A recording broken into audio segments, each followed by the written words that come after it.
はい、皆様こんにちは。法華経の話第77回です。今回は俗類本第22についてお話をしていきます。俗類本第22ですね。ちなみにこの俗類本第22の前には妙法蓮華経がつきます。と言いますか、すべての章の前には妙法蓮華経が必ずつくんですね。妙法蓮華経序本第一、妙法蓮華経法弁本第二という形で、正式には妙法蓮華経俗類本第22です。この法華経の話の中では、その部分を省略して、章の名前のところをここで挙げさせていただいております。もう第22に来てまで今更な感はありますけども、正式には妙法蓮華経俗類本第22でございます。この俗類本第22は前章の如来人力本第21とセットになっている章でございます。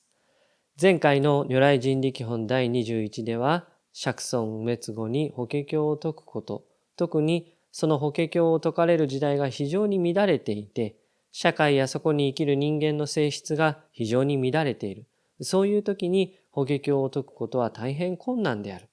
ですからその特別な役割を持つ者は誰かということで、自由の菩薩たちに愚教のバトンが渡されたわけですね。自由の菩薩たちに法が付属されたわけでございます。では、残りの菩薩たち。残りの菩薩たちというと、なんだか失礼に当たるような感じもしますが、その以外、自由の菩薩以外の菩薩たちにも、釈尊はちゃんと法を付属する、バトンを渡すんですね。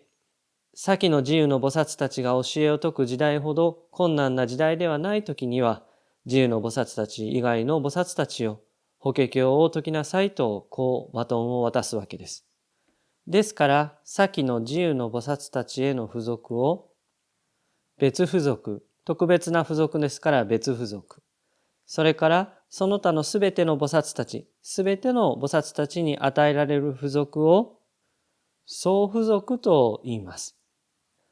まず冒頭はこのように始まるんですね。その時釈迦牟尼仏は法座より立って大人力を現じたも。右の手を持って無量の菩薩摩訶薩の頂を撫でてこの言葉を成したまわく。その時釈迦牟尼仏は説法の座からお立ちになり、大いなる神通力を表されました。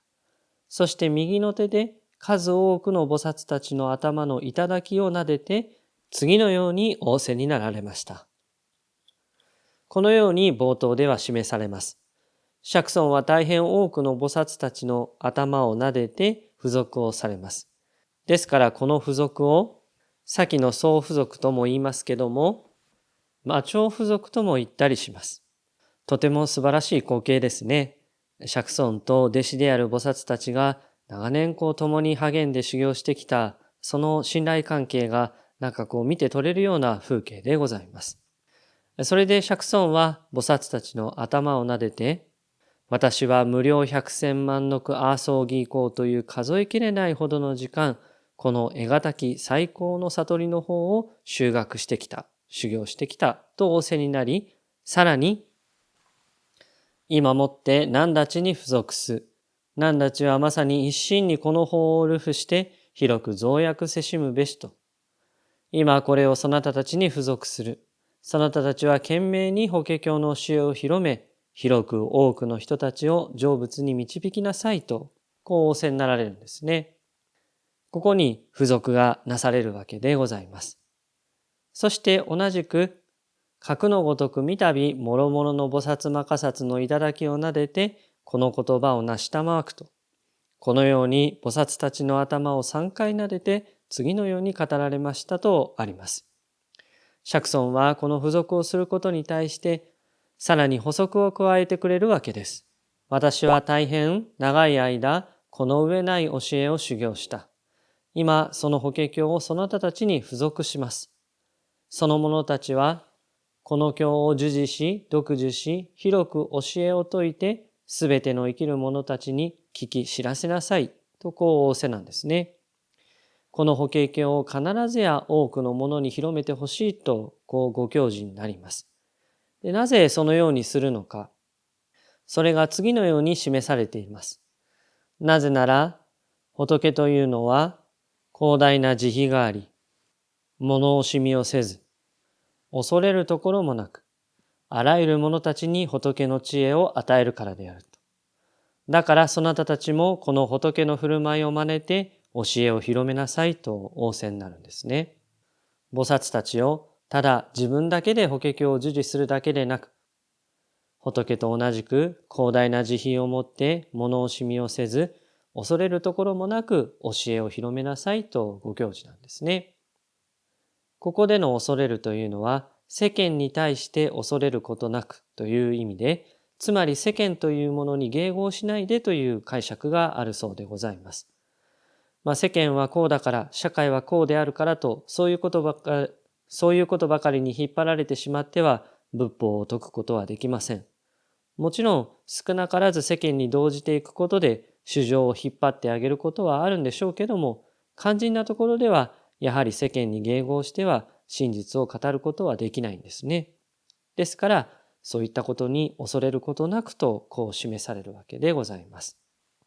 それにしても仏様はこの法華経を自分だけのものにしないで教え広めていきなさいよっていうことを念押しされるわけですね。私たちはついつい良いことを聞いたり、良いところ、良い場所を知ったりすると、誰かに言うとなんだか取られてしまうようで内緒にしてしまったりするようなことがあります。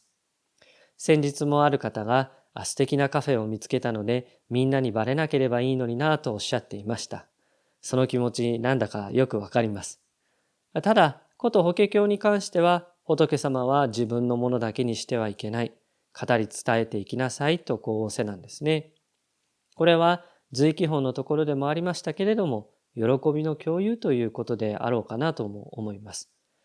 伝えると、最初はなんだか取られてしまうようなそういったことを心配するわけですが、そこを物おじみしないで伝えてみると、喜びは大変に大きくなるんだと。これは随記本のところでは、功徳が大変大きくなるんだっていうようなことで示されていました。ですから釈尊は法華経を教え広めていきなさいっていうことを仰せなんですね。そしてここに恐れということがありました。これは畏怖の念というようなことで世間でも言われることでございます。これは恐怖とは違って一種の権威を持って距離を保つことを言います。ですから恐れはかしこまるとも読むわけですね。現代は人間関係の壁が少なくなってきてフレンドリーな社会になってきている、そういう面もあります。ただ適切な距離が保てていない関係性も多くなってきているのではないかなとも思っています。これは人それぞれ人間関係に対する考え方があると思うのですが、何でも友達のようになれ合うことが関係性として良いものではないと思うんです。一種の近寄りがたさというものがあるべきで、そういった緊張感が良い関係性を築いていくということもあるのではないかなと考えています。しかし近寄りがたいからといって関係性が遠いわけではなくて、近寄りがたいからこそ安心感を与えてくれる存在というものもあると思うんですね。仏様の存在というのはこういう畏怖の念を教えてくれる存在ではないかなと思っています。現代は無宗教というようなそういった問題も抱えています。これに関してはまた別でちょっとお話をしたいと思いますが、無宗教と宗教性がなくなるというのはこれは別だと思っております。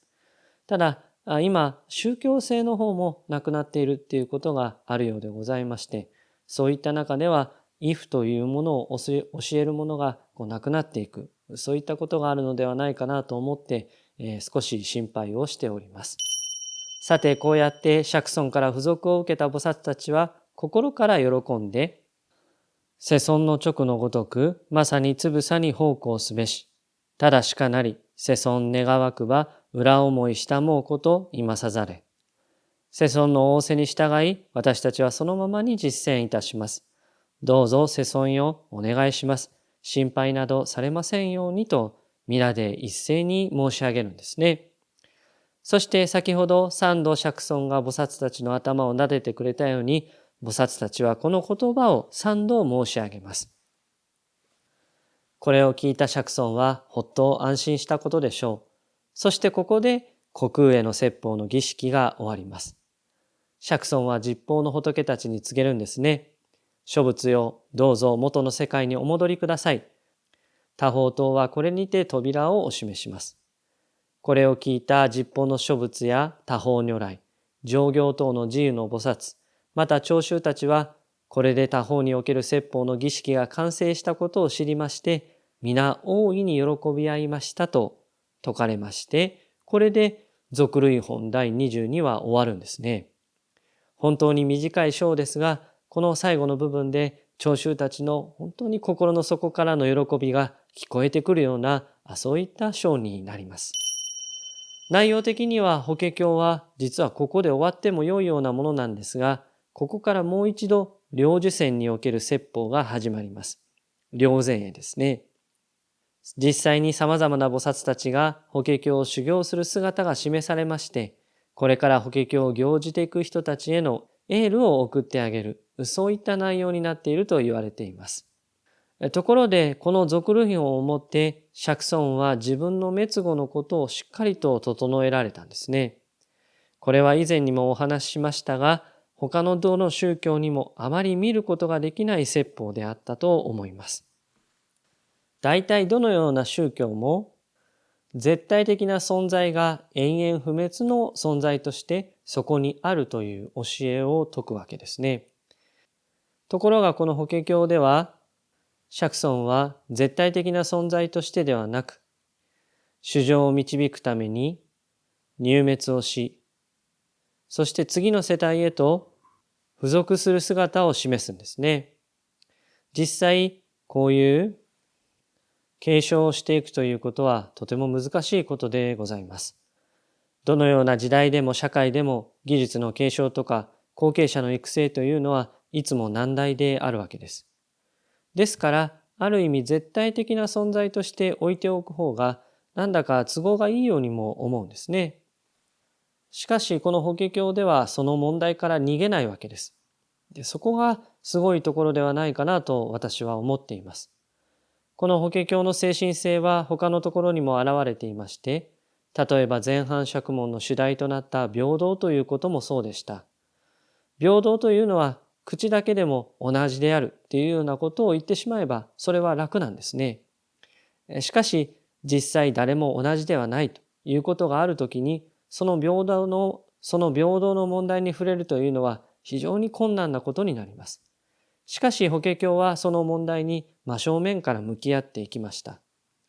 それと同じように釈尊は自分が入滅するという姿を示すことで教えが継承されていくその説法を示されたわけでございます。